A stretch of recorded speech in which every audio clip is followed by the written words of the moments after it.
Hello friends, इस video में हम एक प्रश्न पर डिस्कशन करेंगे। प्रश्न है, अंग्रेज किस कारण भारत से करारबद्ध श्रमिक अन्य उपनिवेशों में ले गए थे? क्या वे वहां पर अपनी सांस्कृतिक पहचान को परिरक्षित रखने में सफल रहे हैं? Why indentured labor was taken by British from India to other colonies? Have they been able to preserve their cultural identity over there? तो सिंपल सा प्रश्न है, दो चीज़ें बताना है कि अंग्रेज किस कारण भारत से करारबद्ध श्रमिक अन्य उपनिवेशों में लेकर गए थे। फिर बताना है क्या वे वहां पर अपनी सांस्कृतिक पहचान को परिरक्षित रखने में सफल रहे हैं। तो चलिए आंसर की हम शुरुआत करते हैं। ब्रिटेन में औद्योगिक क्रांति की सफलता ने, है ना, ब्रिटेन में औद्योगिक क्रांति हुई थी कह लें हम 17वीं शताब्दी में, है ना। जैसे 21वीं सदी में चल रहा है चौथी औद्योगिक क्रांति, 20वीं सदी में चला था तीसरी, 19वीं सदी में चला था दूसरी और 18वीं सदी में चला था पहली। तो 18वीं सदी में पहली औद्योगिक क्रांति चली थी ब्रिटेन में। तो ब्रिटेन में औद्योगिक क्रांति की सफलता ने उपनिवेशवादी प्रवृत्ति को जन्म दिया, ठीक ना। तो ब्रिटेन में औद्योगिक क्रांति की सफलता ने उपनिवेशवादी प्रवृत्ति को जन्म दिया। एशिया अफ्रीका के तमाम देशों में ब्रिटेन ने अपने उपनिवेश स्थापित किए। इन देशों में बागानी, खेती, कृषि, खनन इत्यादि जैसी गतिविधियों में कार्य करने के लिए बड़ी संख्या में करारबद्ध मजदूरों को भारत से ले जाया गया। वस्तुतः आरंभ में मजदूरों के व्यापार की शुरुआत व्यक्तिगत नाविक सौदागरों के द्वारा की गई।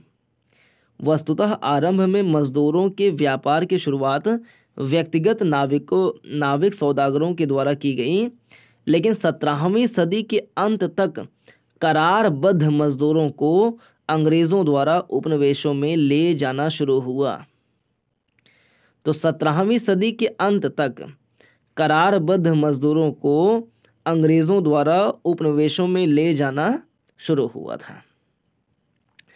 अमेरिका में खेती और खनन पूर्णतः इन्हीं मजदूरों पर आधारित थी।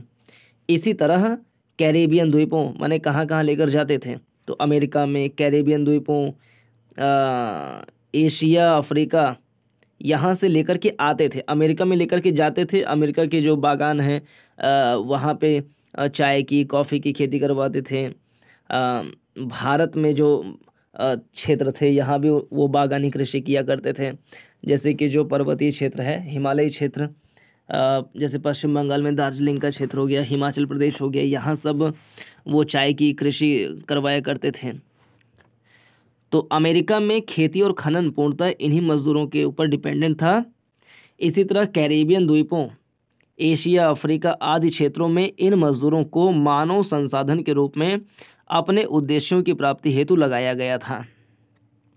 तो एशिया में, अफ्रीका में, कैरेबियन द्वीप में, अमेरिका में, यहाँ सब लेकर जाके उनको डिप्लॉय कर दिया करते थे। ध्यातव्य है कि इन्हें वेतन के नाम पर रहने और खाने को ही दिया जाता था। मजदूरों के रूप में गए भारतीय विभिन्न देशों में आज भी अपनी संस्कृति को बनाए रखे हुए हैं। यद्यपि वैश्वीकरण के प्रभाव ने एक समन्वित संस्कृति को भी जन्म दिया है, जिसे खान पान, वेशभूषा, रहन सहन आदि क्षेत्रों में देखा जा सकता है, लेकिन भारतीय सभ्यता एवं संस्कृति के मूल अभी भी इन देशों में जीवंत बने हुए हैं। मसलन इंडोनेशिया एक मुस्लिम देश है जिसके बाली द्वीप में, है ना, एक है सुमात्रा, एक है बाली, ये सब द्वीप हैं वहाँ के। सुमात्रा, बाली, सुलावेसी, बोर्नियो सब द्वीप हैं। तो इंडोनेशिया एक मुस्लिम देश है जिसके बाली द्वीप में हिंदू बहुसंख्यक हैं। भारत की हिंदू सभ्यता यहाँ जीवंत रूप में देखी जा सकती है। इंडोनेशिया एयरलाइंस का लोगो गरुड़ पक्षी है। तो इंडोनेशिया देखिए सब सिंबल हैं इस बात के कि जो भारतीय संस्कृति है वो विदेशों में परिलक्षित हुई है। कैसे कि जो इंडोनेशिया का एयरलाइंस है उसका लोगो जो है वो है गरुड़ पक्षी, और गरुड़ पक्षी भारत में रामायण काल में बहुत ही प्रसिद्ध एक पक्षी रही है, जो श्री राम जी के मित्र रहे, जामवंत शायद उनका नाम है, तो भी गरुड़ पक्षी थे। तो इंडोनेशिया का एग्जाम्पल लें तो इंडोनेशिया के बाली द्वीप में हिंदू बहुसंख्यक है, पहला एग्जाम्पल ये। दूसरा, इंडोनेशिया एयरलाइंस का जो लोगो है वो है गरुड़ पक्षी। तो वहीं यहाँ के नोटों पर गणेश जी की फोटो छपी हुई है। तो यहाँ पे 3 बातें मिल गई, एक तो बाली में हिंदू अल्पसंख्यक हैं, दूसरा इंडोनेशिया एयरलाइंस का लोगो गरुड़ पक्षी है, और यहाँ के नोटों पर गणेश जी की फोटो छपी हुई है। यहाँ की रामलीला भी काफ़ी प्रसिद्ध है। भगवान राम, मूर्तियाँ, मंदिर आदि इंडोनेशिया को भारत की संस्कृति से कहीं न कहीं जोड़ने का कार्य करते हैं। इसी तरह मॉरिशस में भी भारतीय संस्कृति पूरी तरह मूर्तमान देखी जा सकती है। रामायण की अनगूंज आज भी यहाँ भारतीयों की आस्था का ज़बरदस्त सेतु है। भारत में निर्मित होने वाले धार्मिक कार्यक्रमों को देखने, सुनने अथवा उनके बारे में पढ़ने वाला एक बड़ा वर्ग मॉरिशस में है। यहाँ भारतीय विषयों पर सिनेमा घरों, दुकानों, बसों आदि के नाम रखे गए हैं। मॉरिशस के बाद फिजी, तो एक इंडोनेशिया मिला, एक मॉरिशस मिला, एक फिजी एक ऐसा देश है जहां भारतीय मूल के नागरिक लोकतांत्रिक व्यवस्था के सर्वोच्च पद प्रधानमंत्री तक पहुंचे हैं। तो फिजी में भारतीय मूल के नागरिक लोकतांत्रिक व्यवस्था के सर्वोच्च पद यानी प्रधानमंत्री के पद तक पहुंचे हैं। यहाँ भारतीय त्यौहार जैसे दीपावली आदि धूमधाम से मनाए जाते हैं। यहाँ भारतीय घरों में आरती और हनुमान चालीसा के पाठ आमतौर पर सुने जा सकते हैं।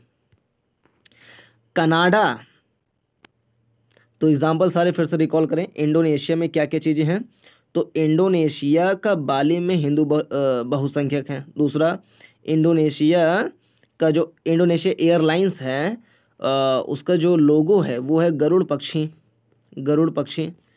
फिर तीसरा, यहाँ के नोटों में गणेश जी की फ़ोटो छपी हुई है।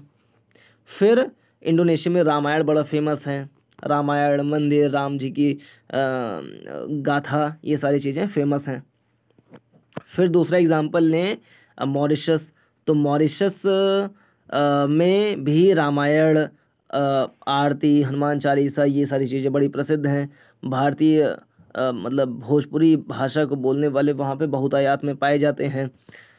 फिर एग्जांपल है फिजी का, तो फिजी में तो सर्वोच्च पद तक, प्रधानमंत्री के पद तक पहुँच चुके हैं, और वहाँ पर सब जो दीपावली है ये सब चीज़ें बड़े उत्साह के साथ में मनाई जाती हैं। तो ये सारे एग्जांपल हैं। फिर अगला बड़ा एग्जांपल आ रहा है कनाडा जैसे देशों में भी भारतीय संस्कृति के दर्शन देखने को मिल जाते हैं। मक्के की रोटी और सरसों के साग तथा मीठी लस्सी से वहाँ के लोग उतने ही परिचित हैं जितना कि भांगड़ा और गिद्दा नाच से। जो पंजाबी फूड है, मक्के की रोटी, सरसों के साग, मीठी लस्सी, और जो नृत्य है पंजाबी नृत्य, भांगड़ा और गिद्दा, ये सारी चीज़ें कनाडा में बड़ी ही प्रसिद्ध हैं। तो मक्के की रोटी, सरसों का साग, मीठी लस्सी, नृत्य में देखें तो भांगड़ा और गिद्दा। वैंकूवर वहाँ का एक स्थान है कि अकाली सिख टेम्पल में, वैंकूवर के अकाली सिख टेम्पल में हर साल तीज त्यौहार मनाया जाता है। इसी तरह अफ्रीकी देशों तथा अन्य उपनिवेशों में भी भारतीय संस्कृति की झलक देखी जा सकती है। उपर्युक्त विवेचना के आधार पर कहा जा सकता है कि आधुनिक वैश्वीकरण के इस दौर में पश्चिमी संस्कृति का प्रभाव ज़रूर पड़ा है, लेकिन अभी भी जिन देशों में अंग्रेज़ों द्वारा मजदूरों के रूप में भारतीयों को ले जाया गया, वहाँ वे अपनी संस्कृति को परिरक्षित रखने में काफ़ी हद तक सफल रहे हैं। तो ये रहा इसका डिस्कशन। तो पूरा देखने के लिए धन्यवाद। नमस्कार, जय हिंद।